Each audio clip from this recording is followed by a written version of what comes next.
على عباده الذين اصطفى أما بعد فأعوذ بالله من الشيطان الرجيم بسم الله الرحمن الرحيم ألف لام ميم ذلك الكتاب لا ريب فيه هدى للمتقين الذين يؤمنون بالغيب ويقيمون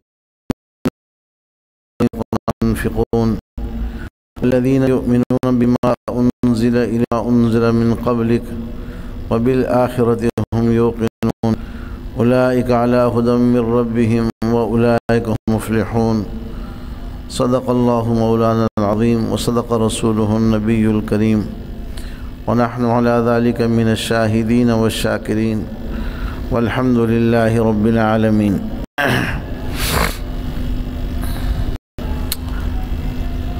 آج کے ہمارے سبق کا آغاز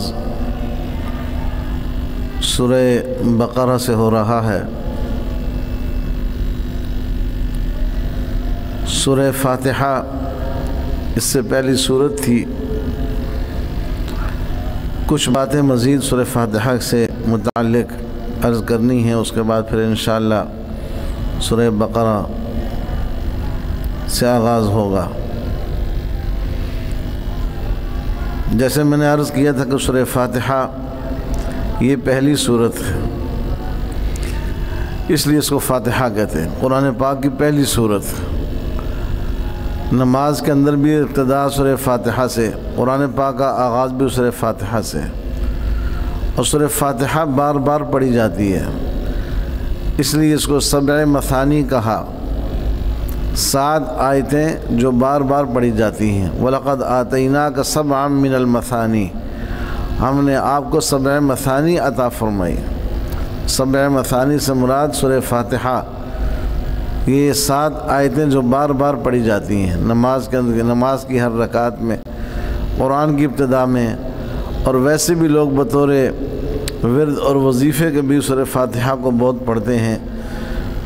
اور یہ قرآن پاک کی پہلی اور مکمل سورت جو نازل ہوئی ہے وہ سورہ فاتحہ ہے، مکمل نازل ہوئی۔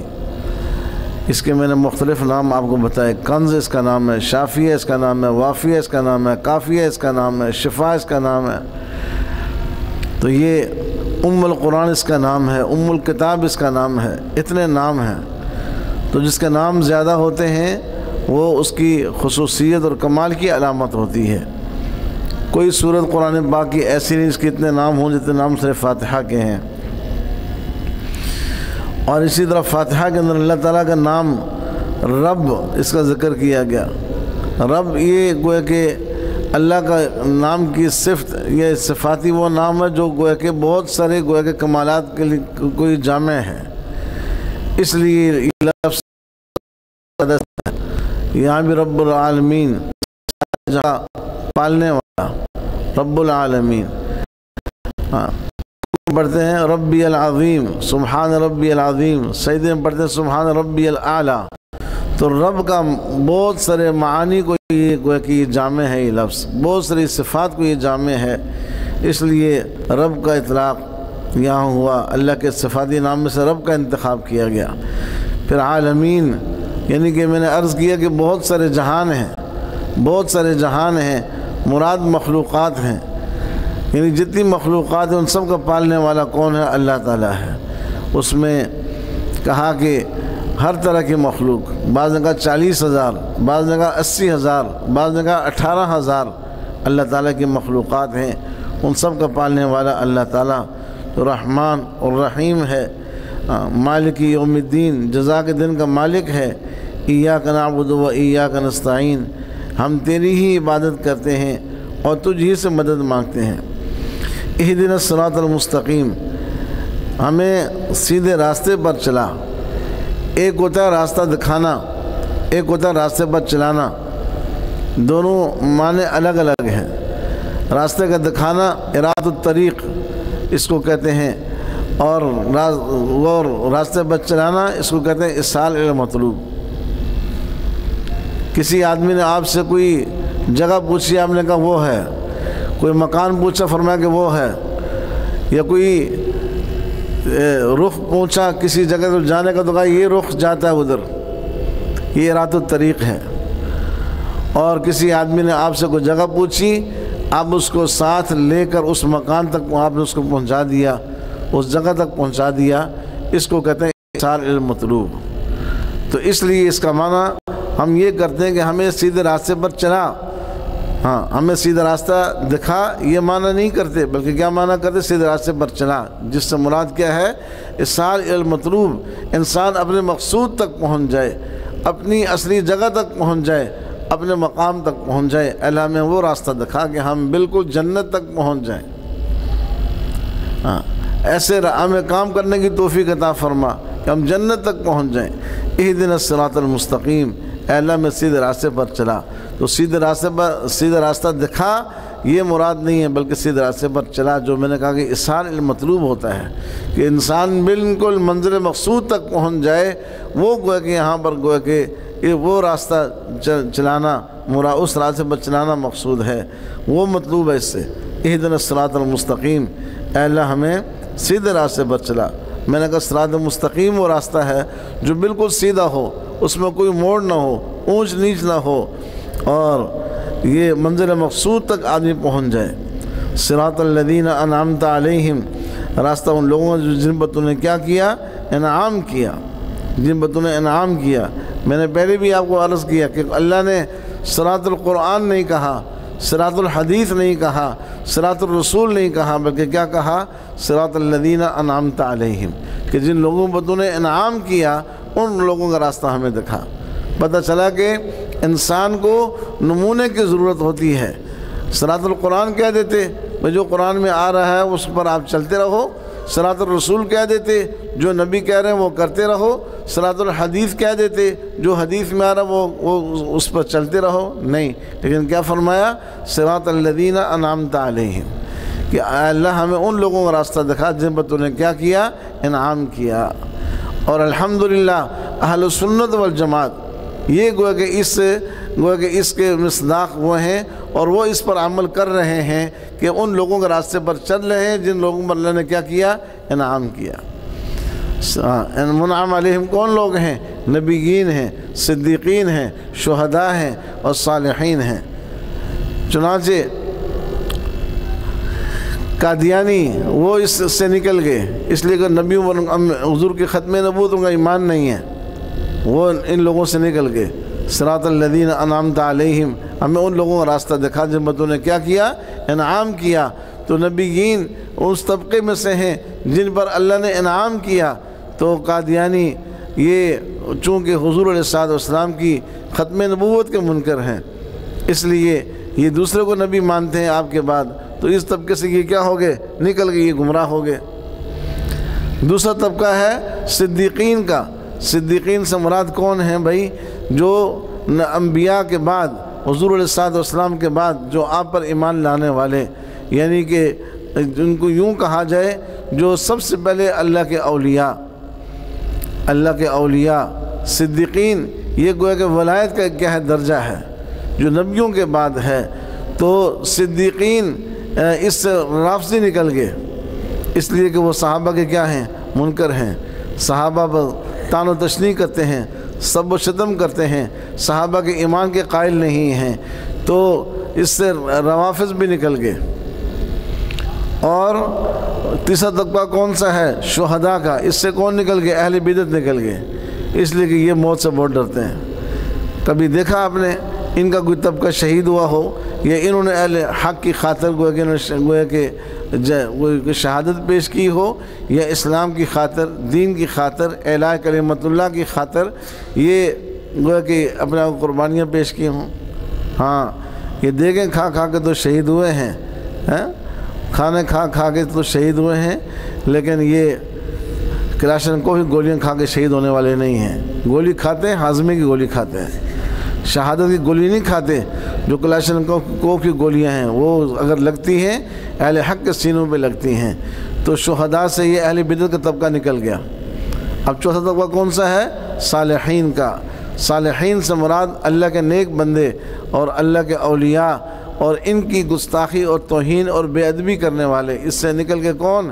غیر مقلد۔ یعنی جس طرح بدعتی ادب کے اندر آگے چلے گئے، اور افراد کا شکار ہو گئے۔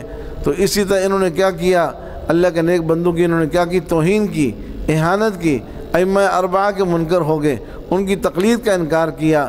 تو یہ اس صالحین سے کوئی یہ طبقہ نکلتا، پیچھے بچا کون؟ ہم ہیں الحمدللہ اہل سنت والجماعت۔ صراط الذین انعمت علیہم، انبیاء پر بھی ہمارا ایمان، صدیقین پر بھی ہمارا ایمان، شہداء پر بھی ہمارا ایمان، شہادت ہمارا مقصود و مطلوب، اور صالحین کے ساتھ بھی ہم ہیں، اولیاء کے ساتھ بھی ہم ہیں، نیک بندوں کے ساتھ بھی ہم ہیں۔ اس لیے کوئی آدمی یہ کہے نا کہ ہمارے بزرگ یہ کہتے ہیں، ہمارے بزرگ یہ کہتے ہیں، تو لوگ کہتے ہیں تم بزرگوں کی بات کرتے ہو، خاص کر تبلیغی جماعت پر لوگ اعتراض کرتے ہیں، یہ ساری باتیں کرتے ہیں تمہارے بزرگوں نے یہ کہا، ہمارے بزرگوں نے یہ کہا، یہ قرآن و حدیث کی بات تو نہیں کرتے۔ بھئی یہ قرآن و حدیث ہی کی بات ہے یہ قرآن و حدیث ہی کی بات ہے۔ بزرگ وہ ہیں جن پر کیا کیا، اللہ نے انعام کیا، ہاں، صدیقین ہیں، شہداء ہیں، صالحین ہیں، یہ بزرگ ہی تو ہیں۔ اس لیے ہم بزرگوں کے ساتھ ملے ہوئے ہیں اور ہمارا ان سے تعلق ہے۔ تو صراط الذین انعمت علیہم، ان لوگوں کا راستہ جن پر تو نے انعام کیا۔ تو میں نے کہا کہ اس سے وہ کہ قادیانی بھی اس سے خارج ہو گئے، اور رافضی بھی اس سے نکل گئے، اہل بدعت بھی اس سے نکل گئے، غیر مقلد بھی اس سے نکل گئے۔ اب اگر بچا تو کون سا بچا ہے؟ اہل حق کا طبقہ، علماء دیوبند، وہ گویا کہ اس پر گویا کہ قائم ہیں۔ صراط الذین انعمت علیہم، ان لوگوں کا راستہ جن پر تو نے کیا کیا، انعام کیا۔ غیر المغضوب علیہم ولا الضالین، کہا کہ نہ ان لوگوں کا راستہ جن پر غضب نازل کیا گیا، اور نہ وہ جو گمراہ ہو گئے۔ تو میں نے کہا کہ یہودی اس سے مراد ہیں مغضوب علیہم سے، کہ جاننے کے باوجود نہ ماننا، جس کو کیا کہتے ہیں، ضد، عناد۔ ضد کا کوئی علاج نہیں ہے۔ آج بھی کتنے لوگ ایسے ہیں جو پہلے کسی اور فرقے سے تعلق رکھتے تھے، جب ان کو حق کی سمجھ آئی تو انہوں نے گویا کہ کیا کر لیا، حق کا راستہ اختیار کر لیا۔ اہل بدعت میں سے تھے، اللہ نے اہل حق سے ملا دیا، علماء کے بیانات سنے، علماء کے بیانات میں گئے، علماء کی صحبت اختیار کی، تو لاکھوں انسان ایسے ہیں جو گویا کہ یہ ان کو جب حق کا پتہ چلا، حق کو انہوں نے قبول کر لیا۔ تو کوئی بھی باطل فرقہ ہو، جب انہیں حق کی تلاش ہوتی ہے تو حق کی تلاش کے بعد وہ رائے راست کو اوپر آ جاتے ہیں، اور سیدھے راستے کو وہ کیا کر لیتے ہیں، قبول کر لیتے ہیں۔ لیکن ضدی اور معاند، اس کا کوئی علاج نہیں ہے۔ ایک آدمی ضدی ہے نا، ضد پر جو قائم ہے، اس کا کوئی علاج نہیں، وہ ہدایت پر نہیں آ سکتا، یہ مغضوب علیہم ہے۔ تو یہودی، ان کا انکار قرآن کا یا حدیث کا یا حضور علیہ الصلوۃ والسلام کی نبوت اور رسالت کا انکار، یہ گویا کسی دلیل پر گویا کہ نہیں تھا، بلکہ جاننے سمجھنے کے باوجود یہ انکار کرتے تھے، حسد کی بنیاد پر، بغض کی بنیاد پر، اور ضد کی بنیاد پر۔ اور ولا الضالین، یہ جو گمراہ طبقہ عیسائیوں کا، انہوں نے نہ مانا جہالت کی وجہ سے، نہ مانا کفر کی وجہ سے، کفر کی وجہ سے، اور حق کو نہ جاننے کی وجہ سے انہوں نے نہ مانا۔ تو دونوں طبقوں سے گویا کہ ہم نے کیا کیا، اللہ سے پناہ مانگی کہ دونوں طبقوں سے ہماری حفاظت فرما، کہ علم کے بعد ہم گویا کہ کسی حق کو ماننے سے ہم منکر ہو جائیں، اس سے ہماری حفاظت فرما، یا ایسے لوگوں سے ہماری حفاظت فرما، اور یا یہ کہ ہم حق سے کورے رہ جائیں، اندھے رہ جائیں، حق کی ہمیں پہچان نہ ہو، اور گمراہی کی وجہ سے ہم گویا کہ دنیا اور آخرت میں تباہ و برباد ہو جائیں۔ یہاں پر ایک مسئلہ یہ ہے کہ بھئی سورہ فاتحہ، یہ اس کو امام کے پیچھے پڑھنا چاہیے یا نہیں پڑھنا چاہیے؟ تو اہل سنت والجماعت کا عقیدہ یہ ہے کہ امام کے پیچھے سورہ فاتحہ نہیں پڑھنی چاہیے۔ دلیل قرآن پاک کی آیت ہے، احادیث تو بہت ساری ہیں، قرآن پاک کی آیت ہے وَإِذَا قُرِئَ الْقُرْآنُ فَاسْتَمِعُوا لَهُ وَأَنصِتُوا، جب قرآن پڑھا جائے تو کیا کرو، سنو اور چپ رہو۔ دو حکم ہیں، فَاسْتَمِعُوا لَهُ، سنو اور کیا رہو، چپ رہو، سنو اور چپ رہو۔ یہ غیر مقلد اکثر اس آیت کے بارے میں یہ کہتے ہیں کہ یہ آیت خطبے کے بارے میں نازل ہوئی ہے، کہ جب خطبہ پڑھا جائے جمعے کا تو خاموش رہو۔ تو اگر وہ یہ بات بھی کہیں تو یہ بھی ہمارے خلاف نہیں ہے۔ بھئی اس میں بھی کیا ہو جاتا ہے، اللہ کا ذکر ہوتا ہے، ذکر ہوتا ہے خطبے کے اندر، قرآن بھی پڑھا جاتا ہے، تو جب وہاں خاموش رہنے کا حکم ہے تو نماز تو اس سے اور کوئی خطبے سے بھی اعلیٰ درجہ ہے اللہ کی یاد کرنے کا، تو یہاں خاموشی اختیار کرنی چاہیے۔ لیکن امام احمد بن حنبل رحمۃ اللہ فرماتے ہیں اجمع الناس علی انہا نزلت فی الصلاۃ، امت کا اجماع ہے کہ یہ گویا کہ یہ آیت نماز کے بارے میں نازل ہوئی ہے، غیر مقلد کیا جانتے ہیں؟ تو امام احمد بن حنبل فرماتے ہیں کہ امت کا اجماع ہے کہ یہ آیت کس کے بارے میں نازل ہوئی؟ نماز کے بارے میں نازل ہوئی۔ وَإِذَا قُرِئَ الْقُرْآنُ فَاسْتَمِعُوا لَهُ وَأَنصِتُوا، جب قرآن پڑھا جائے تو سنو اور چپ رہو۔ اب یہاں پر یہ دو حکم کیوں ہیں؟ نماز بھی دو قسم کی ہے، ایک نماز جہری ہے اور ایک نماز کیا ہے؟ سری ہے۔ ہاں، ظہر کی نماز، عصر کی نماز، یہ گویا کہ سری نمازیں ہیں، امام آہستہ قرات کرتا ہے۔ مغرب کی نماز، عشاء کی نماز، فجر کی نماز جہری نمازیں ہیں۔ تو سری نماز کے اندر کیا رہو؟ چپ رہو، اور جہری نماز میں کیا ہو؟ سنو۔ دونوں باتیں عمل ہو گیا۔ فَاسْتَمِعُوا لَهُ، جب امام اونچی آواز سے پڑھ رہا ہے تو سنو۔ اب سری میں سن نہیں سکتے آپ، ہاں امام آہستہ پڑھ رہا ہے، آپ کو کیا پتا کون سی صورت پڑھ رہا ہے، کون سی جگہ سے پڑھ رہا ہے، آپ کو پتہ ہی نہیں ہوتا۔ تو کہا کہ فَاسْتَمِعُوا لَهُ وَأَنصِتُوا، یہ دو حکم اس لیے دیے ہیں کہ نمازیں بھی دو طرح کی ہیں، سری اور جہری۔ جہری نمازوں میں کیا کرو؟ سنو۔ فَاسْتَمِعُوا لَهُ، اور کہتے ہیں استماع کان لگا کر سننے کا نام ہے۔ عام سننے کا نام سمع یسمع ہے، سننا، لیکن استماع کہتے ہیں کان لگا کے سننا، کان لگا کے سننا۔ امام قرآن پڑھ رہا ہے، آپ جو ہے وہ 8 10 12 صف پیچھے کھڑے ہیں اور مائک وغیرہ نہیں ہے، تو کان لگا کے سنیں گے تو آپ کو پتہ چل جائے گا کون سی صورت پڑھ رہا ہے، کون سی آیت پڑھ رہا ہے۔ یہ تبلیغی اجتماع میں جو نماز ہوتی ہے نا، بہت دھیمی آواز ہوتی ہے، آدمی اگر غور کرے گا نا، دھیان کرے گا، اس کو پتہ چل جائے گا کون سی صورت پڑھ رہا ہے امام، کون سی آیت پڑھ رہا ہے، پتہ چل جاتا ہے۔ یہ کان لگا کر سننے سے پتہ چلے گا۔ ایسے سرسری طور پہ آدمی کھڑا ہو جائے اور دھیان نہ دے، اس کو نہیں پتہ چلے گا کہ کون سی صورت پڑھی جا رہی ہے۔ تو کہا فَاسْتَمِعُوا لَهُ، قرآن کو کیا کرو؟ کان لگا کے سنو، کان لگا کے سنو۔ اور کان لگا کے سننے والا اگر پڑھے گا نا اپنی زبان سے، یہ سن نہیں سکتا۔ یہ ہاں، امام بھی پڑھ رہا ہے اور یہ بھی پڑھ رہا ہے، تو یہ کہاں سے کان لگا کے سن رہا ہے؟ یہ کان دو کام نہیں آدمی کے ساتھ کر سکتا، پڑھ بھی رہا ہو سن بھی رہا ہو۔ اگر کرے گا تو اس کا دھیان کو ہے کہ بڑھ جائے گا، یہ دھیان نہیں دے سکتا ایک طرف۔ تو کہا کہ یہ آیت قرآن پاک کی، اور باقی حدیث تو بہت ساری ہیں۔ حضور فرماتے ہیں من کان لہ امام فقراءۃ الامام لہ قراءۃ، جس آدمی کا امام ہو، امام کی قرات اس کی قرات ہے، امام کا قیام اس کا قیام، امام کا رکوع اس کا رکوع۔ امام کا قیام نہ ہو تو مقتدی کا ہوگا؟ نہیں ہوگا۔ امام کا رکوع نہ ہو، مقتدی کا رکوع نہیں ہوگا۔ جیسے اور چیزیں امام کے ساتھ ہے تو قرات بھی تو امام کے ساتھ ہے۔ امام کی قرات ہو گئی، اس کی بھی ہو گئی، امام کی قرات نہیں ہوئی، اس کی بھی نہیں ہوئی، سجدہ سہو واجب ہو جائے گا امام کے اوپر، جبکہ اس نے پڑھا ہی نہیں ہے، اس کا پڑھنے کے ذمہ تھا بھی نہیں، مگر سجدہ سہو کرنے پر بھی کیا ہو گیا؟ واجب ہو گیا۔ امام کا نقص اس کا نقص، امام کی غلطی اس کی غلطی، امام کی صحت اس کی صحت، جو امام کی قرات اس کی قرات۔ اس لیے فرمایا کہ یہ اس میں ہم کہتے ہیں کہ امام کے پیچھے قرات نہ کرو، کچھ بھی نہ پڑھو امام کے پیچھے۔ احادیث بہت ساری ہیں۔ اسی طرح والضالین کے بعد آمین ہے۔ آمین کا مسئلہ کہ آمین اس کا معنی کیا ہے، اور یہ دعا ہے یا قرآن پاک کی آیت ہے یا یہ اللہ کا ایک نام ہے؟ اگر یہ قرآن پاک کی آیت ہوتی تو لکھی ہوتی قرآن پاک میں، لکھی نہیں ہے نا، والضالین تو نہیں لکھی ہے کہ آمین، تو اس کا مطلب ہے قرآن پاک کی آیت تو یہ نہیں ہے۔ اب رہ گئی دو باتیں، اللہ کا نام ہے یا دعا ہے۔ تو بعض نے کہا کہ یہ اللہ کا نام ہے، اس میں اعظم ہے اسی کے اندر، اور بعض نے کہا یہ دعا ہے، تو جمہور اس کو دعا ہی کہتے ہیں۔ ہاں، استجب لنا دعاءنا، اس کا معنی کہ اللہ ہماری دعا کو قبول فرما۔ آمین کا معنی یہ ہے۔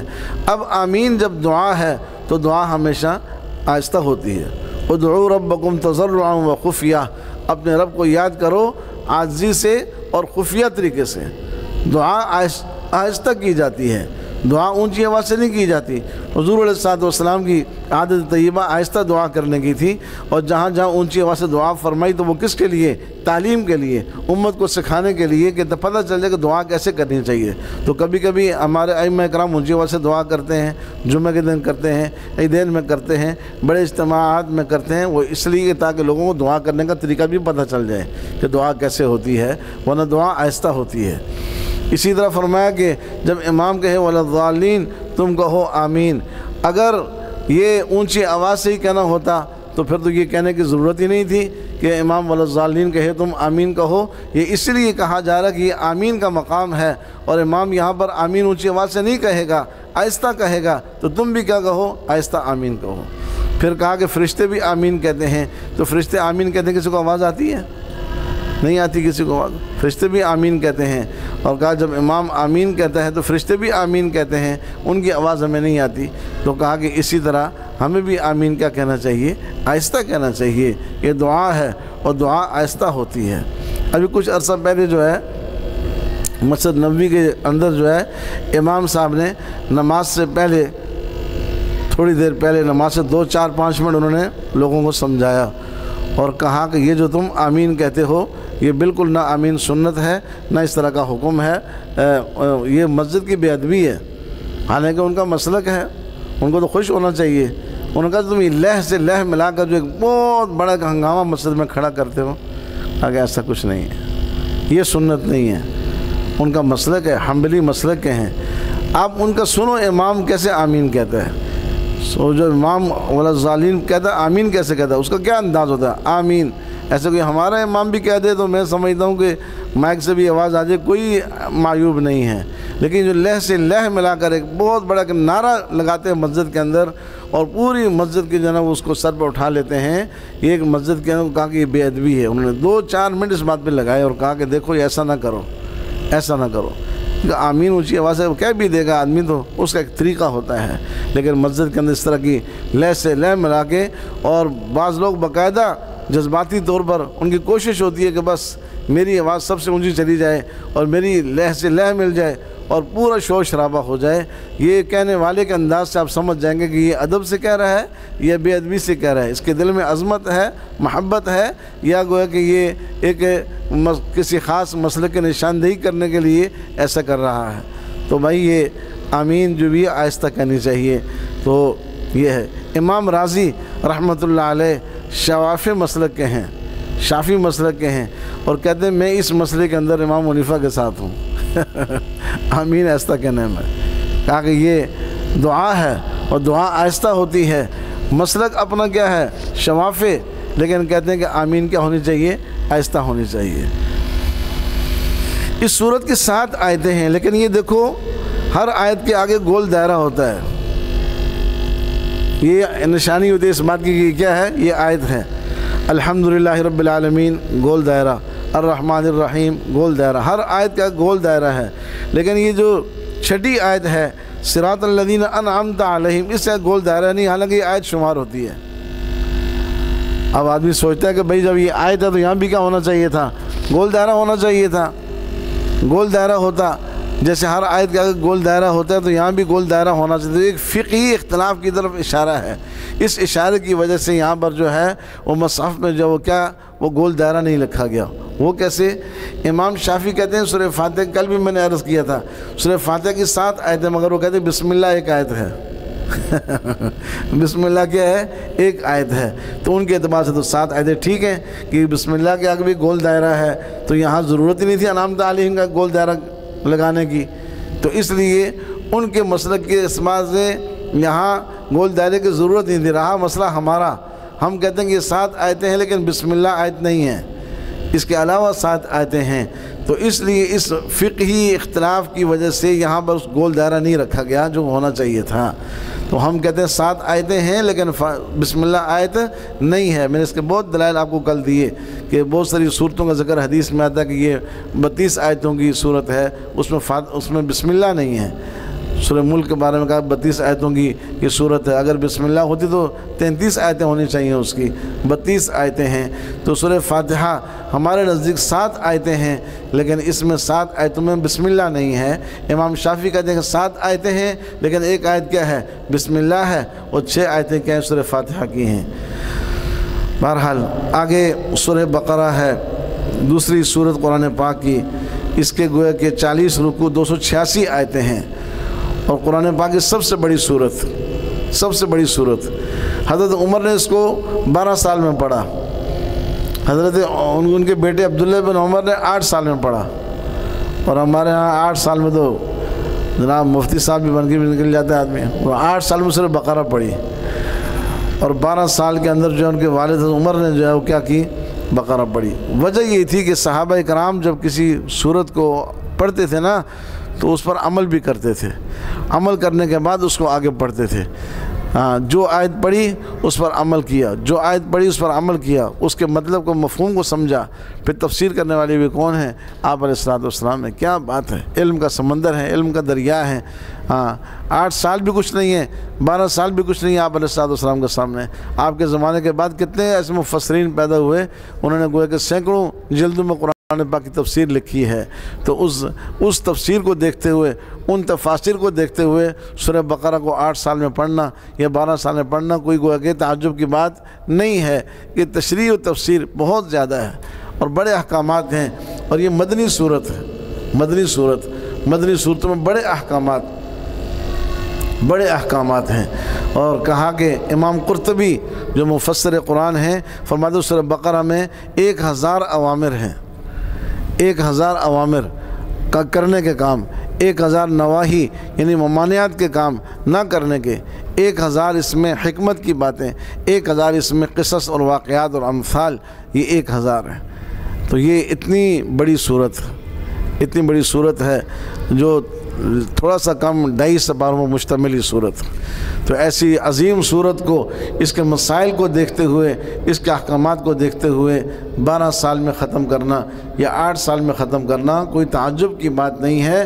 ان کے ہاں پڑھا بھی جاتا بڑی تفصیل کے ساتھ، تشریح کے ساتھ، تشریح بھی آپ علیہ السلام فرماتے، پھر اس پر عمل کرتے، اور عمل کرنے کے بعد پھر آگے پڑھتے تھے۔ اس طریقے سے یعنی انہوں نے قرآن سیکھا اور قرآن پڑھا۔ جب اندازہ ہوتا کہ 23 سال میں قرآن کیوں نازل ہوا، 23 سال میں قرآن کیوں نازل ہوا، اس کا مطلب یہ ہے کہ 23 سال کے اندر لوگوں نے کیا کیا؟ پورا دین سیکھا، آہستہ آہستہ آہستہ آہستہ آہستہ آہستہ۔ جو 23 سال کے اندر پورا قرآن، تو پھر گویا کہ 12 سال میں یا 8 سال میں ایک سورت کا پڑھنا کوئی تعجب کی بات نہیں ہے۔ بڑی سورت ہے نا، 2.5 سپارے ہیں، باقی صورتیں چھوٹی چھوٹی ہیں، اور وہ گویا کہ ان کے معیار کم ہے، ان کی گویا کہ آیتیں کم ہیں، تو وہ تھوڑے عرصے میں پڑھ لی۔ لیکن یہ چونکہ بڑی صورت، اور فرمایا کہ اس صورت کے فضائل کے بارے میں، جس گھر میں یہ صورت پڑھی جاتی ہے، فرمایا کہ اس گھر سے گویا کہ شیطان بھاگ جاتا ہے، آج گھروں میں جھگڑے، لڑائیاں ہیں جی، ساس بہو کا جھگڑا اور نند بہاوت کا جھگڑا، اور جناب باپ بیٹے کا جھگڑا، بہن بھائیوں کا جھگڑا، یہ گھروں میں اختلافات کس لیے ہیں؟ یہ شیطان آ گیا۔ جب شیطان آ گیا تو جھگڑے کیسے ختم ہوں گے؟ جھگڑے تو پیدا ہوں گے۔ ان الشیطان ینزغ بینہم، شیطان کیا کرتا ہے؟ لوگوں میں جھگڑا پیدا کرتا ہے۔ ایک حدیث میں آتا ہے، اس کا مفہوم ہے، حضور فرماتے ہیں کہ شیطان اب اس سے تو کیا ہو گیا؟ مایوس ہو گیا کہ تم کیا کرو گے؟ شرک کرو گے، تمہارا دین ایمان اتنا پختہ ہو گیا، یعنی جو صحابہ تھے آپ کے زمانے کے اندر، دین ایمان اتنا پختہ ہو گیا، وہ تم سے شرک نہیں کروا سکتا، لیکن جھگڑا کروا دے گا آپس میں۔ تو جھگڑے ہو گئے نا صحابہ میں اختلاف ہو گیا، جھگڑا کرا دیا شیطان نے، لیکن ان سے شرک نہیں کروا سکا، بت پرستی نہیں کروا سکا۔ تو کہا کہ جہاں جس گھر میں قرآن پاک کو پڑھا جاتا ہے، اس گھر سے شیطان کیا ہو جاتا ہے؟ بھاگ جاتا ہے۔ اور فرمایا کہ سورہ بقرہ کا پڑھنا گھر میں کیا ہے؟ باعث برکت ہے، اور اس کا چھوڑنا باعث حسرت ہے۔ اور اہل باطل وہ سورہ بقرہ پر وہ کیا ہے؟ غلبہ نہیں حاصل کر سکتے۔ علماء نے کہا اہل باطل سے مراد کون ہے؟ جادوگر ہیں۔ تو اس سورت کا علاج، یہ سورت جادوگری کا بھی علاج ہے۔ جہاں جادو کا اثر ہو وہاں سورت پڑھی جائے، سورہ بقرہ پڑھی جائے، اس کی تلاوت کی جائے، اس کا پانی دم کر کے پیا جائے، اس کا پانی گھر میں چھڑکا جائے دیواروں پر، تو انشاءاللہ سحر و جادو کا اثرات بھی کیا ہو جائیں گے؟ ختم ہو جائیں گے۔ یہ ایسی صورت۔ اور کہا کہ سنام القرآن سورہ بقرہ، یہ قرآن کی کیا ہے؟ کوہان ہے۔ کوہان ہوتی ہے نا جانور کی، جو وہ اٹھا حصہ ہوتا ہے، وہ نمایاں ہوتا ہے، دور سے نظر آتا ہے، اور جو جتنا عمدہ جانور ہوگا، جتنا وہ گویا کہ طاقتور ہوگا، جتنا فربہ ہوگا، صحت مند ہوگا، اس کی کوہان بھی کیا ہوگی؟ اونچی ہوگی۔ تو سنام القرآن کیا ہے؟ سورہ بقرہ سنام القرآن ہے۔ سورہ بقرہ جہاں پڑھی جائے شیطان وہاں سے بھاگ جاتا ہے، سورہ بقرہ جہاں پڑھی جائے سحر جادو کے اثرات ختم ہو جاتے ہیں۔ ایسی صورت، اور کتنے اس کے اندر احکامات اللہ نے بیان فرمائے۔ اب ہر صورت کا پچھلی صورت سے کیا ہوتا ہے؟ ربط ہوتا ہے، تعلق ہوتا ہے۔ جو بھی کلام جو ہوتا ہے نا، وہ منظم صحیح ہوتا ہے، وہ بے ربط نہیں ہوتا، اس کا کوئی نہ کوئی کیا ہوتا ہے، ربط ہوتا ہے۔ اچھا بولنے والا، اچھی بات کرنے والا اور صحیح طریقے سے وعظ و نصیحت کرنے والا، سمجھانے والا، اس کا بھی کلام بے جوڑ بے ربط نہیں ہوگا، اس کے کلام کا بھی کیا ہوگا، ربط ہوگا۔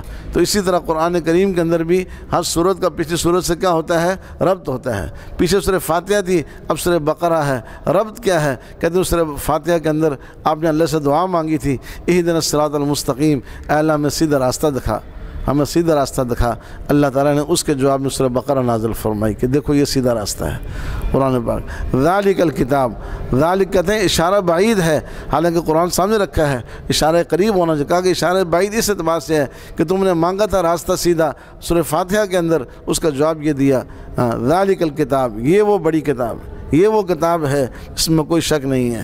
تو کہا کہ یہ سورہ بقرہ کا سورہ فاتحہ سے یہ ربط ہے کہ جو کچھ مانگا تھا وہ اللہ نے سورہ بقرہ میں عطا فرما دیا۔ سورہ بقرہ اگر ام الکتاب ہے اس کی تشریح سورہ بقرہ ہے، وہ ام القرآن ہے تو اس کی تشریح گویا کہ سورہ بقرہ کے اندر ہے۔ سورہ فاتحہ اگر خلاصہ لب لباب ہے اس کی تشریح جو ہے سورہ بقرہ کے اندر ہے۔ اس سورت کے اندر اللہ تعالیٰ نے بے شمار احکامات بیان فرمائے اور بڑی عجیب عجیب مسائلیں بھی اس سورت میں اللہ نے بیان فرمائے۔ اس کو سورہ بقرہ کہتے ہیں، بقرہ کہتے ہیں گائے کو، اس میں گائے کا ایک واقعہ ہے جو آگے آ رہا ہے، اسی مناسبت سے اس سورت کا نام رکھا۔ اکثر سورتوں کا نام کسی مناسبت سے ہوتا ہے، یا تو وہ اس سورت میں اس کا تذکرہ ہوتا ہے، اسی مناسبت سے چیونٹی کا تذکرہ آ گیا تو سورت کا نام کیا ہو گیا، نمل ہو گیا۔ مکڑی کا تذکرہ آیا تو سورت کا نام کیا ہو گیا، عنکبوت ہو گیا۔ روم کے لوگوں کا تذکرہ آ گیا تو سورت کا نام کیا ہو گیا، روم ہو گیا۔ لقمان حکیم کا تذکرہ آیا تو جو سورت کا نام کیا ہو گیا، لقمان ہو گیا۔ آیت میں سجدے کا ذکر آ گیا تو گویا کہ سورت کا نام کیا ہو گیا، سجدہ ہو گیا۔ غزوہ احزاب کا قصہ بیان ہوا، سورت کا نام کیا ہو گیا، احزاب ہو گیا۔ قوم سبا کا واقعہ بیان کیا تو سورت کا نام کیا ہو گیا، سبا ہو گیا۔ تو اسی طرح مطلب یہ ہے کہ سورتوں کے اکثر نام ان کے کسی واقعے سے متعلق ہوتے ہیں یا کسی ہستی کے نام سے اگر وہ موسوم ہے۔ سورہ یوسف ہے تو یوسف علیہ السلام کا قصہ بیان کیا تو سورہ کا نام سورہ یوسف ہو گیا۔ آگے سورہ رعد ہے یوسف کے بعد، اس میں بجلی، چمک، گرج، چمک، بادل ان کا تذکرہ ہے تو رعد اسی نام سے ہو گیا۔ ابراہیم علیہ السلام کا نام کا تذکرہ آیا تو سورہ کا نام کیا ہو گیا، ابراہیم ہو گیا۔ تو بہرحال یہ اس کو سورہ بقرہ کہتے ہیں۔ یہ عامل نامی ایک شخص تھا جو کہ چچا تھا، اس کے بھتیجے نے اس کو قتل کر دیا، وراثت پہ قبضہ کرنے کے لیے، مال پہ قبضہ کرنے کے لیے، اس کے وراثت ہتھیانے کے لیے اپنے چچا کو کیا کر دیا، بھتیجے نے قتل کر دیا۔ قتل کرنے کے بعد اب قاتل کا پتہ نہیں چلتا تھا کہ قاتل کون ہے، تو موسیٰ علیہ السلام بس قوم کے لوگ آئے اور کہا کہ ہمارا آدمی قتل ہو گیا ہے، تو آپ بتا دیں کہ قاتل کون ہے یا اللہ سے دعا کریں۔ تو موسیٰ علیہ السلام اللہ سے دعا فرمائے کہ یا اللہ ایسا واقعہ پیش آ گیا، تو اللہ نے فرمایا کہ ایک گائے ذبح کر دیں اور گائے ذبح کرنے کے بعد اس کے گوشت کا کوئی حصہ لو تھوڑا اس کے جسم کے ساتھ لگائیں، یہ آدمی زندہ ہو جائے گا اور اپنے قاتل کا نام بتا دے گا۔ تو یہ ایک معمولی سی بات تھی اور بہت آسان سی بات تھی، مگر انہوں نے جو ہے اس میں پھر کہا کہ وہ کیسی ہونی چاہیے، جوان ہو یا بوڑھی ہو، ہل جوتنے والی ہو، وہ نہ ہو، رنگ کیسا ہو، ایسے سوالات کرتے گئے جس کی وجہ سے گویا کہ ان کے لیے مشکلات پیدا ہو گئیں، اور ایسی گائے کا ملنا کیا ہو گیا، بہت مشکل ہو گیا، بہت مشکل گویا کہ ہو گیا۔ اور بڑی مشکل کے بعد وہ گائے ملی، لیکن ملی کس کے بعد سے، ایک نوجوان جو اپنے ماں باپ کا بڑا فرما بردار تھا، ماں باپ نے اس کو بڑی دعائیں دی اس کو، تو ماں باپ کی دعاؤں سے، اساتذہ کی دعاؤں سے، اپنی بڑوں کی دعاؤں سے آدمی کے مال میں کیا ہوتی ہے، برکت ہوتی ہے۔ اب وہ گائے اس کے پاس ملی بڑی مشکل سے ڈھونڈ کے، تو اس نے کہا کہ اس کی قیمت یہ کہ اس کے کھال کو جو ہے نا سونے سے بھر دو اس کو جو کھال اترے گی اس کو سونے سے بھر دینا، بس یہ اس کی قیمت ہے۔ تو ملی بھی گائے بڑی مشکل سے اور بڑی مہنگی، ورنہ اللہ کے حکم کو پورا کر لیتے اور سوالات نہ کرتے تو مشکلات نہ پیدا ہوتی۔ اس لیے حضور نے فرمایا کہ سوالات نہ کیا کرو۔ بعض لوگوں نے سوالات کیے تو آپ نے منع فرمایا۔ ایک شخص نے سوال کیا ہر سال حج فرض ہے، آپ خاموش رہے۔ پھر پوچھا، اب وہ شوق و جذبے کے اندر سوال کر رہے ہیں، ہر سال حج فرض ہے، ہر سال حج کیا کریں گے، تو 3 دفعہ انہوں نے کہا تو حضور خاموش رہے۔ فرمایا اگر میں ہاں کہہ دیتا نا تو یہ حج ہر سال فرض ہو جاتا، تو آپ کی وجہ سے امت پر مشقت آ جاتی۔ اس لیے اس طرح کے سوالات نہ کیا کرو، بس وہ سوال کرو جو کوئی ضرورت کا ہو، اور بس اس کے آگے کوئی اس طرح کی باتیں، اس میں یہ سوال، یہ کرنا، فلاں کرنا، یہ ان کی عادت تھی۔ تو ایک واقعہ اللہ نے اس گائے کا واقعہ بیان فرمایا اور اسی مناسبت سے اس کا نام کیا سورہ بقرہ رکھا۔ آگے اور بھی اس میں واقعات ہیں۔ ایک بڑا واقعہ اس کے اندر جو ہے وہ طالوت بادشاہ کا ہے۔ حضرت شمویل علیہ السلام بنی اسرائیل کے پیغمبر تھے، اور ان کے اوپر جو ہے وہ اعمال کا قوم جو ہے بنی اسرائیل پر انہوں نے بڑے ظلم کیے، ان کے زمینوں پہ قبضہ کر لیا۔ اب انہوں نے شمویل علیہ السلام سے کہا کہ آپ اللہ سے دعا کریں کہ اللہ تعالی ہمارے لیے کسی امیر کو مقرر کر دے، ہم اس کے سرپرستی میں کیا کریں گے؟ جہاد کریں گے۔ تو اللہ تعالیٰ نے طالوت بادشاہ کو جہاد کے لیے امیر مقرر کیا۔ پھر بھی اس کے لیے جو ہے وہ کیا ہو گئے، اور اس میں بھی وہ حیل و حجت کرنے لگے، یہ تو غریب آدمی ہے، مسکین آدمی ہے، مال نہیں ہے، دولت نہیں ہے۔ کہا کہ بھائی یہ بسطۃ فی العلم والجسم، جہاد کے لیے یا تو جسمانی طاقت کی ضرورت ہوتی ہے یا علم کی ضرورت ہوتی ہے۔ ہاں، جہاد بھی بغیر علم کے نہیں ہوتا بھائی۔ آج کل لوگ پتہ ہیں جہاد کے نام پر کیا کچھ کر رہے ہیں۔ جہاد کے لیے بھی علم کی ضرورت ہے کہ جہاد حضور علیہ الصلوۃ والسلام کے طریقے پر، اس نہج پر، اور آپ نے کس انداز سے جیسے اور جگہوں پر رہنمائی فرمائی، تو جہاد کے پر بھی گویا کہ اس میں بھی رہنمائی فرمائی۔ جنہوں نے میدان جہاد کبھی نہیں دیکھا ان کا لقب ہو گیا امیر المجاہدین۔ بھئی کبھی گئے بھی ہو جہاد کے اندر؟ تو یہ جہاد کے نام پر بھی لوگ بہت کچھ کر رہے ہیں۔ تو اہل حق الحمدللہ اس معاملے کے اندر بھی اسی سنت و شریعت پر قائم ہیں جو آپ علیہ الصلوۃ والسلام کی ترتیب۔ تو بہرحال یہ تیار نہیں ہوئے جہاد کے لیے، کہنے لگے یہ فلاں ہے فلاں ہے۔ اللہ تو وقت کے نبی نے فرمایا کہ بھئی دیکھو اللہ کی مدد اس کے ساتھ ہے، اور جو چیزیں تمہارے سے چھین کر لے گئے ہیں وہ چیزیں واپس آ جائیں گی، یہ بھی ان کے سچے ہونے کی علامت ہے۔ وہ صندوق جس کے اندر جو ہے وہ تبرکات تھے موسیٰ علیہ السلام کے، ہارون علیہ السلام کے، وہ صندوق جو ہے وہ واپس آ جائے گا، وہ بھی واپس آ گیا۔ اس کے بعد یہ تیار ہو، حکم یہ ہوا، طالوت بادشاہ نے کہا کہ دیکھو ہم جائیں گے، راستے میں نہر آئے گی، پیاس تمہیں بہت لگے گی، لیکن پانی کس نے نہیں پینا، پانی کسی نے نہیں پینا بس۔ تو کہا کہ غرفتم بیدی، بہت ہی پینا، انہوں نے ایک چلو بھر کے بس پی لو، لیکن پیٹ بھر کے پانی۔ 80,000 آدمی تھے، بعد میں اور بھی زیادہ لکھا ہے، 80,000 میں سے 313 لوگ بچے جنہوں نے پانی نہیں پیا، باقی سب نے پانی پی لیا خوب پیٹ بھر کے۔ پھر کیا کہنے لگے؟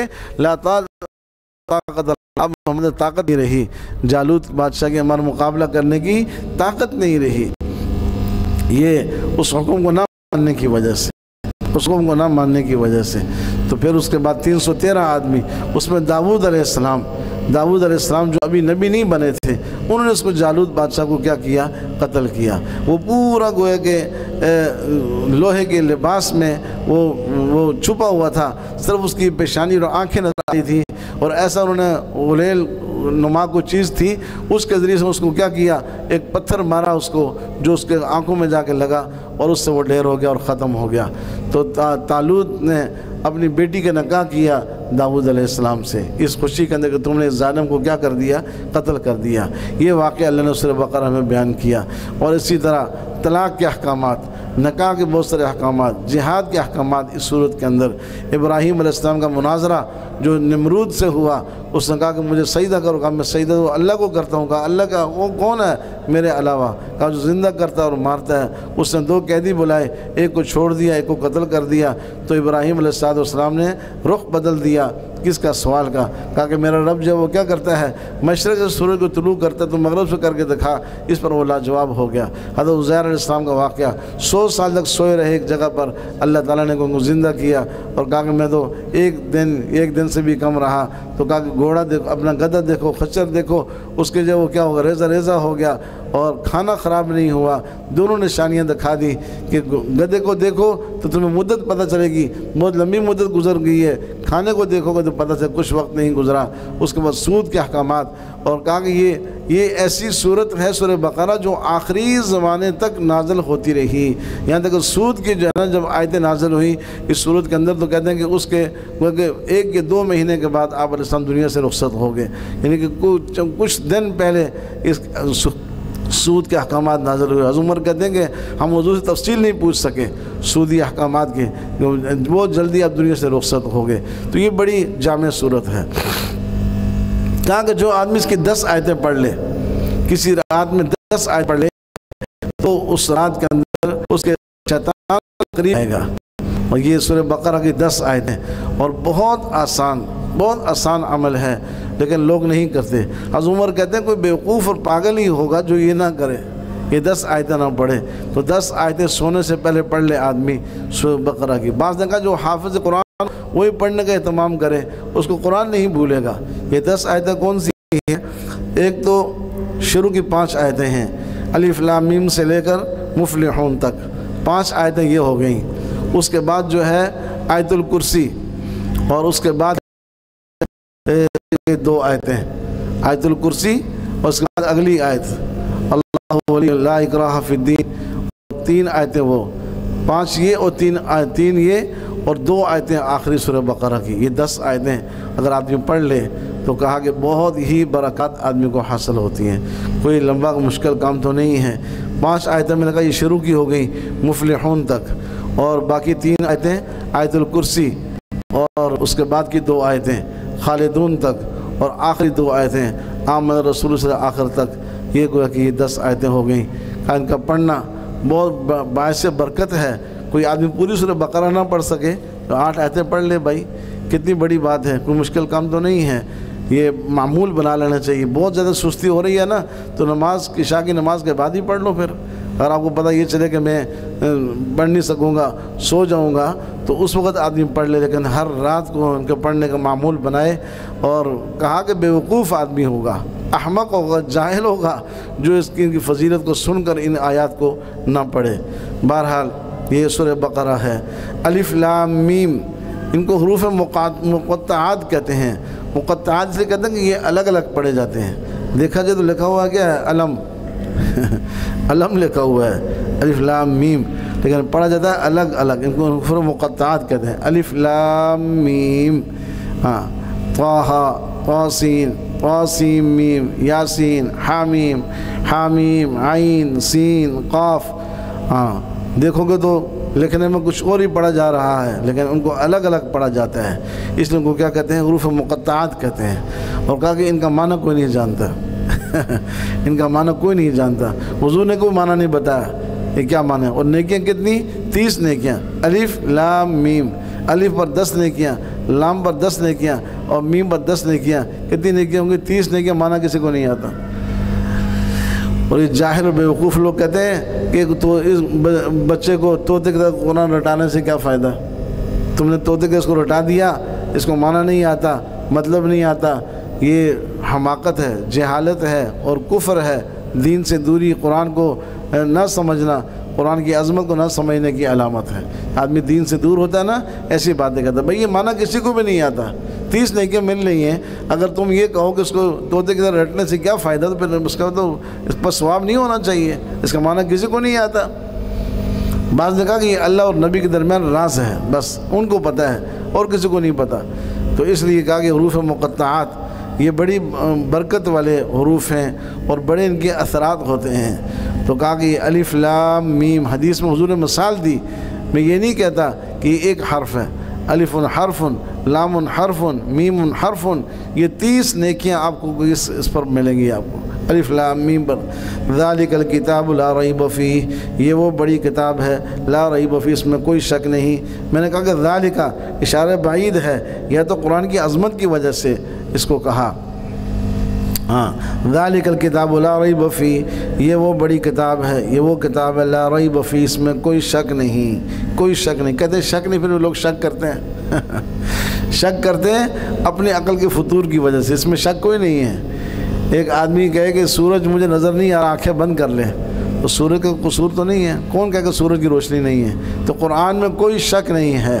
شک ہوتا ہے یا تو کوئی اس کے میں کوئی کمی ہو، اور یا جو ہے وہ دوسرے کے اندر سمجھنے کی طاقت نہیں ہے۔ تو یہ جاہل لوگ جو شک کرتے ہیں، مشرک اور کفار جو شک کرتے ہیں اپنی بیوقوفی کی وجہ سے، اپنی کم عقلی کی وجہ سے، ورنہ اس میں کوئی شک نہیں ہے۔ ذالک الکتاب، یہ وہ کتاب ہے لا ریب فیہ، اس میں کوئی شک نہیں۔ ھدی للمتقین، ہدایت ہے متقین کے لیے۔ اب کوئی آدمی یہ کہے تو متقین کے لیے ہدایت ہے، تو سارے لوگ تھوڑی سب لوگوں نے ہدایت تھوڑا ہی ہے، پھر سارے لوگ کیسے مسلمان ہو جائیں گے؟ ہدایت تو متقین کے لیے، قرآن تو خاص طبقے کے لیے نازل ہوا، خاص متقین کی ہدایت ہے، تو ہر ایک کو کہاں ہدایت مل سکتی ہے؟ تو کہا کہ متقین اس سے فائدہ اٹھائیں گے۔ جب تقوی پیدا ہوگا، اللہ کا خوف پیدا ہوگا، ہر طبقے کا آدمی اس سے کیا کرے گا؟ ہدایت حاصل کرے گا۔ تقوی شرط ہے تب اس سے ہدایت ملے گی۔ تقوی اگر شرط نہیں ہے، اللہ کا خوف اس کے اندر نہیں ہے، اللہ کا ڈر نہیں ہے، تو یہ قرآن پاک سے اس کو ہدایت نہیں مل سکتی۔ جو لوگ محروم ہوئے، جو کافر ہوئے، منکر ہوئے، وہ اس لیے ہوئے ان کے دل میں اللہ کا خوف نہیں تھا، اللہ کا ڈر نہیں تھا، انہوں نے قیامت کو حق نہیں سمجھا، اللہ کے سامنے پیش ہونے کو حق نہیں سمجھا، دوبارہ زندہ ہونے کو حق نہیں سمجھا، اس لیے وہ کیا ہو گئے؟ گمراہ ہو گئے، وہ گمراہ ہو گئے۔ تو ہدایت سب کے لیے ہے، لیکن ہدایت کے لیے شرط کیا ہے؟ تقوی، اللہ کا خوف، اللہ کا ڈر ہو۔ ھدی للمتقین، ہدایت ہے متقین کے لیے، ڈرنے والوں کے لیے۔ آگے نشانیاں بتائیں۔ متقین کون لوگ ہیں؟ الذین یؤمنون بالغیب، جو ایمان لاتے ہیں بن دیکھے، بن دیکھے، بالغیب یعنی کہ جنت کو دیکھا نہیں ایمان لے آئے، جہنم کو دیکھا نہیں ایمان لے آئے، قبر برزخ کو دیکھا نہیں ایمان لے آئے، حشر کو دیکھا نہیں ایمان لے آئے، فرشتوں کو دیکھا نہیں ایمان لے آئے، قیامت کا منظر نہیں دیکھا ایمان لے آئے، پہلے انبیاء کو نہیں دیکھا ایمان لے آئے، پہلی کتابوں کو نہیں دیکھا ایمان، یہ بن دیکھے ہے۔ دوسرے الفاظ میں یہ ہے کہ حضور علیہ الصلوۃ والسلام پر اعتماد کرتے ہوئے ساری باتوں کو کیا کر لینا؟ سچا مان لینا، اس کو ایمان کہتے ہیں۔ یہ بن دیکھ کر سودا ہے بھائی، دیکھ کر کرنے کا سودا نہیں ہے۔ دیکھ کر تو فرعون نے بھی کر لیا سودا، ایمان لے آیا، لیکن یہ ایمان معتبر نہیں ہے۔ یہ بن دیکھے ایمان، اس کا اللہ کے ہاں اعتبار ہے۔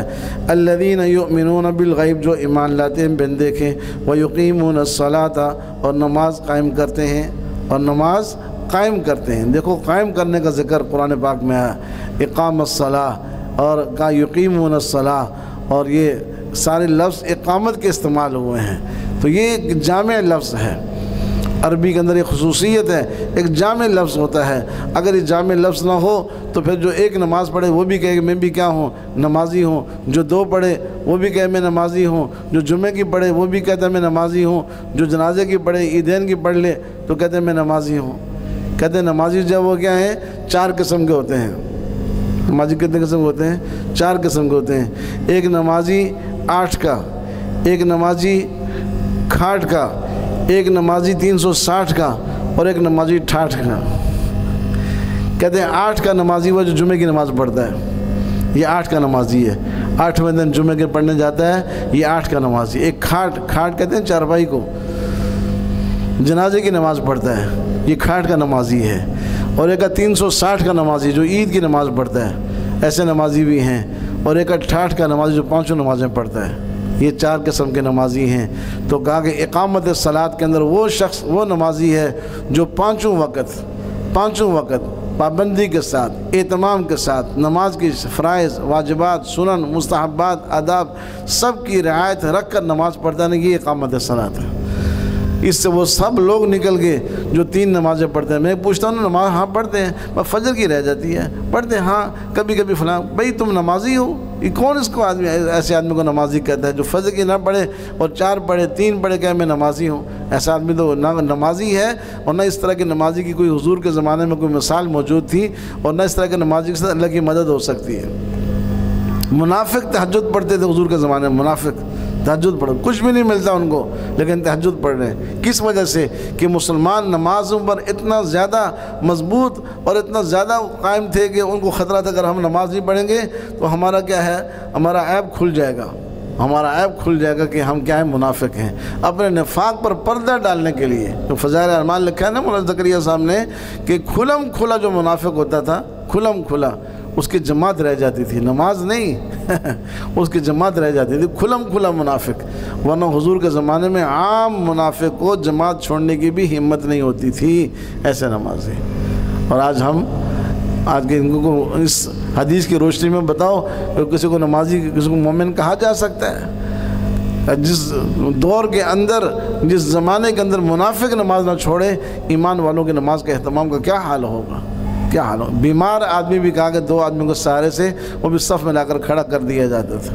ایسا نماز کا اہتمام، ایسی پابندی۔ اور آج کہتے ہیں بس ہاں پڑھ لی بھائی، 2 پڑھ لی، 4 پڑھ لی، جمعے کی پڑھ لی، ہفتے کی پڑھ لی، عیدین کی پڑھ لی، بس اس پر مطمئن ہے کہ ہم مسلمان ہیں۔ تو یہ اقامت صلاۃ نہیں ہے، اور جتنے وعدے ہیں نماز پر ان کو کوئی حاصل نہیں ہوگا، اور جتنی وعیدیں ہیں ان سب کے مستحق ہیں، جتنے نماز چھوڑنے کی وعیدیں ہیں سب اس میں داخل ہے۔ جو 2-4 پڑھتا ہے، کبھی کبھار پڑھتا ہے، یہ اقامت صلاۃ نہیں ہے۔ وَيُقِيمُونَ الصَّلَاةَ، اور نماز قائم کرتے ہیں، وَمِمَّا رَزَقْنَاهُمْ، اور اس میں سے جو ہم نے ان کو دیا ہے، يُنْفِقُونَ، خرچ کرتے ہیں، زکوٰۃ ادا کرنا اس میں سے، یعنی کہ سارا نہیں ہے۔ اسلام کے اندر تو جو زکوٰۃ کا جو نظام ہے وہ پہلے گویا کہ امتوں کے مقابلے میں بہت کم ہے، بلکہ بعض شریعتوں میں پورا مال خرچ کرنے کا حکم تھا۔ اور آج بھی آپ دیکھیں یہودی عیسائی ان کے مذہب کے اندر جو ہے نا یہ بھی ہے، یہ لوگوں سے مال وصول کرتے ہیں، نذرانے لیتے ہیں، پیسے لیتے ہیں لوگوں سے، بہت زیادہ ان کے اوپر جو انہوں نے تاوان رکھا ہوا ہے ان کا، جو ہمارے نظام میں زکوٰۃ سے بہت گویا کہ زیادہ ہے۔ تو اسلام نے تو زکوٰۃ کا نظام رکھا ہے، اتنا زبردست نظام رکھا ہے، اس نظام پر اگر آدمی قائم ہو جائے ہر مسلمان، تو غربت ہی ختم ہو جائے گی، افلاس ختم ہو جائے گا، کوئی غریب نہیں رہے گا، کوئی گھر ایسا نہیں رہے گا کہ جس کے اندر جو ہے ان کی ضروریات پوری نہ ہو رہی ہوں۔ کیا حضور کے زمانے میں، صحابہ کے زمانے میں ایسا زمانہ نہیں آیا کہ لوگ دینے والے ہوتے تھے، لینے والا کوئی نہیں ہوتا تھا؟ زکوٰۃ دینے والے ہوتے تھے، اور آج لینے والے سارے ہیں، ہمیں دے دو، ہمیں دے دو، کوئی دے تو۔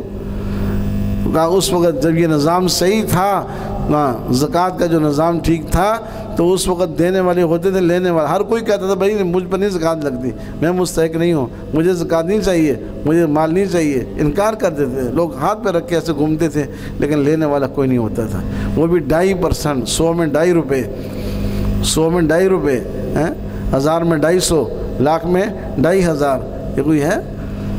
کوئی جوڑ ہے بتاؤ؟ 97,500 آپ کے اور 2.5 اللہ کے، وہ بھی آدمی کہے کہ زیادہ ہیں، زکوٰۃ بہت زیادہ ہو گئی ہے۔ بھئی مال زیادہ ہوگا تو زکوٰۃ بھی زیادہ آئے گی، تو کہا کہ اس میں سے خرچ کرتے ہیں، یعنی شریعت نے جو اس کے مقرر کیا ہے حصہ۔ آپ بتاؤ کتنا خرچ کرنا ہے؟ کوئی آدمی یہ کہ میں قرآن کو مانتا ہوں، حدیث کو نہیں مانتا، اس آیت پہ عمل کیسے ہوگا؟ نماز قائم کرنا کیسے ہوگا بغیر حدیث کے؟ نہ اس کو نماز کے اوقات کا پتہ ہو، نہ اس کو نماز کی رکعات کا پتہ ہو، نہ اس کو جو نماز کی دیگر فرائض واجبات کا پتہ ہو، یہ تو قرآن میں ہی نہیں چیزیں، یہ کیسے گویا کہ یہ نماز پر عمل کر سکتا ہے یا زکوٰۃ کیسے ادا کر سکتا ہے؟ تو اس لیے حدیث قرآن پاک کی تشریح ہے، یہ حدیث بتائے گی نماز پڑھنے کے اوقات کیا ہیں، نماز کی رکعات کیا ہیں، نماز کی شرائط کیا ہیں، نماز کے ارکان کیا ہیں، یہ ساری چیزیں احادیث سے پتہ چلیں گی۔ اس طرح زکوٰۃ کس کو دینی ہے، کتنی دینی ہے، کس مال میں دینی ہے، کس وقت دینی ہے، یہ سب حدیث کے اندر ہے۔ وَالَّذِينَ يُؤْمِنُونَ بِمَا أُنزِلَ إِلَيْكَ، اور جو لوگ ایمان رکھتے ہیں بما انزل الیک، اس پر جو آپ پر نازل ہوا قرآن کریم۔ والذین یؤمنون، جو لوگ ایمان رکھتے ہیں بما انزل الیک، جو آپ پر نازل ہوا۔ پتہ چلا کہ جب آپ دنیا میں تشریف لے آئے، قرآن اتر گیا، اب ہر ایک کا آپ پر ایمان لانا کیا ہے؟ ضروری ہے۔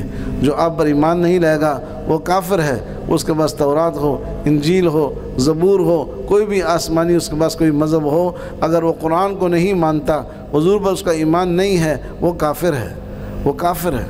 آج کل لوگ کہتے ہیں نا جہالت، میں نے کہا جہالت بہت بڑی مصیبت ہے۔ یہاں سے لڑکے جاتے ہیں ہمارے نوجوان باہر ملکوں میں نوکریاں کریں، کہتے ہیں اہل کتاب سے شادی کر لی۔ میں کس سے اہل کتاب سے شادی کر لی؟ یہودی سے، عیسائی سے آپ کی شادی؟ وہ بھائی کافر ہیں، ان کے کفر میں کوئی شک شبہ نہیں ہے، اس لیے کسی یہودی سے، کسی عیسائی سے مسلمان کا نکاح نہیں ہو سکتا۔ یہ قرآن پر ان کا ایمان کیا ہوگا؟ تو اپنے دین پر، اپنی شریعت پر بھی ان کا ایمان نہیں ہے، اس لیے یہ دھوکہ ہے۔ اہل کتاب کے نام سے کیا ہے؟ دھوکہ ہے۔ کہتے ہیں وہ اہل کتاب ہیں، بھئی کون سے اہل کتاب ہیں؟ سور کھا رہے ہیں، خنزیر کھا رہے ہیں، کون سے اہل کتاب ہیں؟ ان کے ہاں گویا کہ ماں بہن بیٹی کی تمیز ختم ہو گئی، ہم جنس پرستی کے اندر لگ گئے، اور کیا سے کیا کر رہے ہیں؟ کون سے اہل کتاب ہیں؟ کون سی ایسی نعوذ باللہ آسمانی شریعت تھی جس میں ایسے کام جائز ہوتے تھے، یا ایسے کام کا کوئی تصور اس شریعت میں ہو سکتا تھا؟ یہ تو بالکل جو متفق علیہ باتیں ہیں وہ کام یہ کر رہے ہیں۔ قتل نا حق ہے، شرک ہے، یہ متفق علیہ باتیں ہیں۔ آخرت پر ایمان رکھنا ہے، یہ متفق علیہ باتیں ہیں۔ ہر نبی پر ایمان رکھنا متفق علیہ باتیں ہیں، لیکن یہ آج یہ دھوکہ دیتے ہیں۔ والذین یؤمنون بما انزل الیک، اور جو ایمان رکھتے ہیں اس پر جو آپ پر نازل ہوا، وما انزل من قبلک، جو آپ سے پہلے نازل ہوا۔ من بعدک ہے اس کا مطلب آپ کے بعد کوئی نہ نبی ہے، نہ شریعت ہے، نہ کتاب ہے۔ یہ آیت بھی ختم نبوت کی پہلی دلیل ہے، پہلی دلیل ختم نبوت کی۔ وما انزل من قبلک، جو آپ پر اترا اور جو آپ سے پہلے اترا۔ اس سے پتہ یہ چلا کہ آپ کے بعد نہ کوئی نبی ہے نہ کوئی، ورنہ آگے کیا ہونا چاہیے تھا؟ وما انزل من بعدک، جو آپ کے بعد نازل ہوا اس پر بھی ایمان رکھنا ضروری ہے۔ تو نہ کوئی کتاب آئے گی، نہ کوئی شریعت آئے گی، نہ کوئی نبی آئے گا، کوئی نہیں آئے گا۔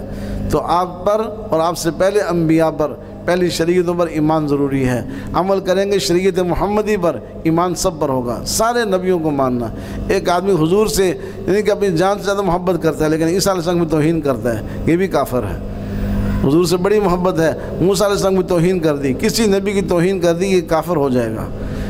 ایسی یعنی کہ ایسی پابندی کسی مذہب کے اندر نہیں ہے۔ اگر ہوتی نا ان کے مذاہب میں، حضور کی توہین نہ کرتے، قرآن کی توہین نہ کرتے۔ آج یہودی عیسائی یہی لوگ ہیں جو کبھی قرآن پر ان کو توہین کرتے ہیں، قرآن کو کہہ کے اس کو نشانہ بناتے ہیں، اور کبھی آپ علیہ السلام کی ختم نبوت پر، آپ کی سیرت پر، کردار پر، آپ کی عزت پر کوئی کیچڑ اچھالتے ہیں۔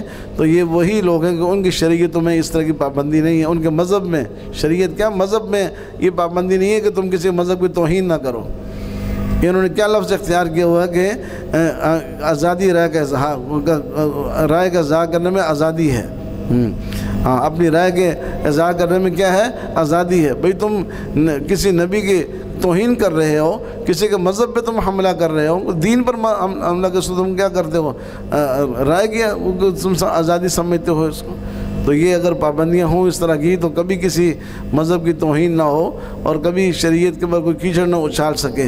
لیکن یہ بہرحال یہ ہمارا مذہب ہے جو کہتا ہے کہ دیکھو دین میں رہ کر بھی تمہیں کسی نبی کی توہین کرنے کی ضرورت، توہین تو دور کی بات ہے۔ حضور کے زمانے کے اندر ایک مسلمان کی اور یہودی کی لڑائی ہوگی تو یہودی نے موسیٰ علیہ السلام کے نام کی قسم کھائی تو اس مسلمان نے تھپڑ مارا اس کو زور سے اور کہا تم حضور کے ہوتے ہوئے موسیٰ کی قسم کھا رہے ہو، حضور موجود ہیں اور تم ان کی قسم کھا رہے ہو۔ بات صحیح تھی اس کی، جذبات میں آ گیا۔ اس نے جا کر یہودی نے حضور کو شکایت کی کہ مجھے اس نے مارا ہے۔ حضور نے پوچھا کیا بات ہے؟ کہ یہ آپ کے ہوتے ہوئے موسیٰ کی قسم کھا رہا ہے۔ حضور نے تو کچھ نہیں فرمایا کہ تم نے غلط کیا، لیکن یہ فرمایا کہ بھئی دیکھو مجھے ایسے آگے نہ بڑھاؤ کسی نبی کی توہین ہو رہی ہو، اتنا مجھے آگے نہ بڑھاؤ کسی نبی کی عزت میں کوئی کمی آ جائے، یہ بات ٹھیک نہیں ہے، ایسا نہ کرو۔ تو کبھی آپ فرماتے تھے کہ یوسف علیہ السلام مجھ سے بہتر ہیں، کبھی آپ فرماتے کہ یونس علیہ السلام مجھ سے بہتر ہیں۔ یہ آپ علیہ السلام کی کثر نفسی، عاجزی، تواضع، ورنہ آپ علیہ السلام سارے نبیوں کے کیا ہیں؟ سردار، سارے نبیوں کے کیا ہیں؟ امام ہیں۔ تو ہمارے مذہب کے اندر حضور علیہ السلام کا اتنا مقام اور مرتبہ ہے، اس کے باوجود کسی کے مذہب کی، کسی آسمانی کتاب کی، کسی پیغمبر کی توہین اور اہانت کی اجازت نہیں۔ اس لیے جیسے حضور کی توہین یہ انسان کو ایمان سے خارج کر دیتی ہے، کسی نبی کا بھی انکار اور کسی بھی آسمانی کتاب کا انکار اس کو ایمان سے کیا کر دے گا؟ خارج کر دے گا۔ اس لیے یہ پابندی ہے نا، تو کوئی مسلمان ایسا کام نہیں کرتا۔ کبھی سنا آپ نے کسی مسلمان نے عیسیٰ علیہ السلام کی توہین کی ہو، موسیٰ علیہ السلام کی توہین کی ہو، کسی اور پیغمبر کی توہین کی ہو، کسی آسمانی مذہب کی توہین کی ہو؟ یہاں تک حضور نے فرمایا کہ جو تمہیں بنی اسرائیل یہودی حدیثیں بیان کرتے ہیں تو تم نہ ان کی تصدیق کرو نہ تکذیب کرو، ہو سکتا ہے بات سچی ہو تو اس لیے تکذیب نہ کرو، ہو سکتا ہے کہ جھوٹی ہو تصدیق نہ کرو، لیکن ان کو صاف وہ کہ انکار کرنے سے بھی منع فرمایا کہ ایسا نہ ہو کہ کسی وہ کہ صحیح بات کا کیا ہو جائے؟ انکار ہو جائے۔ والذین یؤمنون بما انزل الیک وما انزل من قبلک، وہ لوگ جو ایمان لاتے ہیں اس پر جو آپ پر نازل کیا گیا، وما انزل من قبلک جو آپ سے پہلے نازل کیا گیا، وبالآخرۃ ہم یوقنون اور وہ آخرت پر کیا کرتے ہیں؟ یقین رکھتے ہیں۔ یہ دین ہے، دین جو ہے نا سارے انبیاء کا ایک ہے، سارے انبیاء۔ دین کس کو کہتے ہیں؟ توحید، رسالت، آخرت، یہ چیزیں تین جو ہے نا یہ متفق علیہ ہیں۔ کسی نبی کے اندر کی دین میں بھی یعنی کہ شرک جائز نہیں تھا، اور کسی نبی کے دین میں رسالت کا انکار جائز نہیں تھا، اور کسی نبی کے دین میں بھی آخرت کا انکار نہیں تھا۔ یہ سب اس پر کیا رکھتے تھے؟ آخرت پر یقین رکھتے تھے۔ اولئک علی ھدی من ربہم، یہی لوگ اپنے رب کی طرف سے ہدایت پر ہیں۔ واولئک ھم المفلحون، اور یہی لوگ فلاح پانے والے ہیں۔ کہتے ہیں فلاح ایک ایسا لفظ ہے عربی کے اندر کہ اس کا اردو میں کوئی اس کا معنی ہی نہیں بن سکتا، یعنی ایسی کامل مکمل کامیابی، ایسی کامل اس میں ناکامی کا کوئی تصور ہی نہ ہو، اور زندگی کا کوئی حصہ، کوئی کونا، کوئی گوشہ ناکامی، اس میں ناکامی نہ ہو، اس کو کہتے ہیں فلاح۔ یہ لوگ کامیاب ہیں دنیا کے اعتبار سے بھی، آخرت کے اعتبار سے بھی۔ ان الذین کفروا سواء علیہم، ایمان والوں کے مقابلے میں کفار کا تذکرہ یہ قرآن پاک انداز بیان ہے۔ پہلے ایمان والوں کا، متقین کا تذکرہ کیا، ان کی نشانیاں بیان کی، علامات بیان کی، ان کو کہ انعام دے دیا۔ یہ کیا ہیں بھائی؟ یہ کامیاب ہیں، دنیاوی اخروی اعتبار سے کامیاب اور ہدایت پر ہیں۔ ان الذین کفروا، بے شک جن لوگوں نے کفر کیا، سواء علیہم، برابر ہے ان پر، اانذرتہم، کہ آپ ان کو ڈرائیں، ام لم تنذرہم، یا ان کو نہ ڈرائیں، لا یؤمنون، وہ ایمان نہیں لائیں گے۔ یعنی کہ بعض ایسے کافر تھے، ایسے خناس قسم کے، یا جن کے دل پر جو مہر لگ گئی، تو فرمایا کہ آپ ان کو ڈرائیں یا نہ ڈرائیں، وہ ایمان نہیں لائیں گے۔ لیکن یہ نہیں فرمایا کہ ان کو آپ ایمان کی دعوت نہ دیں۔ ان کافروں کو جن کے بارے میں اللہ نے یہ فرما دیا ہے، اس کے باوجود آپ علیہ السلام کیا کرتے رہے؟ ایمان کی دعوت دیتے رہے، توحید کی دعوت دیتے رہے، رسالت کی دعوت دیتے رہے۔ وجہ کیا ہے؟ کہ داعی کو اپنا اجر و ثواب ملتا رہتا ہے، اس کے اجر میں کمی نہیں آتی، اگلا مانے یا نہ مانے اس کا کوئی قصور نہیں ہے، لیکن یہ اگر دین کی بات کرتا رہے گا، شریعت کی بات کرتا رہے گا، اس کا اجر و ثواب اس کو ملتا رہے گا۔ یہ تو حضور کو فرما دیا کہ ایمان نہیں لائیں گے، یہ نہیں فرمایا کہ آپ ان کو ایمان کی دعوت نہ دیں۔ آدمی کہتا ہے نا بھائی فلاں مانتے ہی نہیں ہے، اس کو کہنے کی ضرورت کیا کہ نہیں، اس کو بھی کہتا رہے، اس کو بھی دین کی بات کرتا رہے، شریعت کی بات کرتا رہے، تو کہا کہ اس کو اجر و ثواب ملتا رہے گا، اس کا نامہ اعمال وہ گویا کہ کھلا رہے گا، اور اس کے نامہ اعمال میں نیکیاں لکھی جاتی رہیں گی۔ تو جو یہ ایمان کی، ایمانیات کی، توحید کی، دین کی، شریعت کی، سنت کی لوگوں کو دعوت دے گا۔ ایک کافر ہے، کافر کو ایمان کی دعوت ہے، لیکن ایک مسلمان ہے، مسلمان کو کس کی دعوت ہے بھائی؟ اعمال کی دعوت ہے، نیک کاموں کی دعوت ہے۔ ہاں، لوگ کہتے ہیں نا بھائی تبلیغی جماعت والوں کو، بھائی جاؤ کافروں کو تبلیغ کرو، بھائی کافروں کو تبلیغ تو کریں، مسلمان تو پہلے مسلمان بن جائیں۔ ان کی زندگی کیا ہے؟ پہلے قرون اولیٰ کے اندر سلف صالحین میں مسلمانوں کی زندگی کیا تھی؟ ان کو دیکھ کر لوگ کلمہ پڑھ جاتے، ان کو دیکھ کر لوگ مسلمان ہو جاتے تھے۔ آج کوئی مسلمان ایسا ہے، اس کو دیکھ کر کوئی کافر کلمہ پڑھ لے، کوئی مسلمان ہو جائے، کوئی نمازی بن جائے، دین پر آ جائے۔ اس لیے پہلے اپنی اصلاح ضروری ہے، اس لیے ایمان والوں کو دعوت دینا کس کی؟ اعمال کی، فرائض کی، نمازوں کی، احکامات کی پابندی کی، اور اسی طرح سنت کی پیروی، سنت کی اتباع کی دعوت یہ آدمی دیتا رہے۔ اگلا آدمی مانے یا نہ مانے، پورے بازار میں تبلیغ والوں نے گشت کیا، ایک دو آدمی مسجد کے اندر آئے، کوئی بھی نہیں آیا، تو کیا گشت بیکار چلا گیا؟ نہیں، جتنے لوگوں کو ایمان کی دعوت دی ہے ان سب کا گویا کہ اس کا ثواب ان کے نامہ اعمال میں لکھا جائے گا، اور اللہ تعالیٰ اس دعوت کی برکت سے پتہ نہیں کہاں سے لوگوں کو ہدایت کے ذریعے کی توفیق عطا فرما دیں گے۔ حضور ان کافروں کو دعوت دیتے رہے، یہ مسلمان نہیں ہوئے، اللہ ان کی اولادوں کو مسلمان کھڑے کر دیے۔ اس لیے فرمایا کہ اس میں آپ جو ہے وہ دعوت سے تو آپ بے شک نہ روکیں، لیکن یہ ایمان نہیں لیں گے۔ ختم اللہ علی قلوبہم، اللہ نے دل پر کیا لگا دی؟ مہر لگا دی۔ جس مہر لگ جاتی ہے نا، اس کا مطلب ہے اس میں کچھ چیز داخل نہیں ہو سکتی۔ خط پر مہر لگ گئی، بہت سارے ڈاکومنٹس، کاغذات ایسے مہر لگا دی جاتی ہے، بھائی اس میں کچھ چیز داخل نہیں کر سکتا آدمی، بس جو کرے گا وہ جعل سازی شمار ہوگی، نقل شمار ہوگی۔ مہر لگ گئی، بس اب یہ چیز جو ہے نا، اس میں کچھ چیز نہ داخل ہو سکتی ہے نہ نکل سکتی ہے۔ کہ مہر لگ گئی، ان کے دل میں ایمان داخل نہیں ہوگا۔ وعلی سمعہم، ان کے کانوں پر اللہ نے مہر لگا دی۔ وعلی ابصارہم غشاوہ، اور آنکھوں پر کیا کر دیا؟ پردہ ڈال دیا۔ آنکھوں کے لیے پردہ، مہر نہیں۔ آنکھ جب دیکھنے سے تب کوئی رکے گی جب اس کے آگے کیا ہوگا؟ کوئی پردہ ہوگا۔ اللہ نے پردہ ڈال دیا۔ وَلَهُمْ عَذَابٌ عَظِيمٌ، اور ان کے لیے بہت بڑا عذاب ہے۔ دنیا کے اندر یہ سزا، ہدایت سے محروم ہو گئے، اور آخرت کی یہ سزا ان کے لیے کیا ہے؟ بہت بڑا عذاب ہے۔ وآخر دعوانا الحمد للہ رب العالمین۔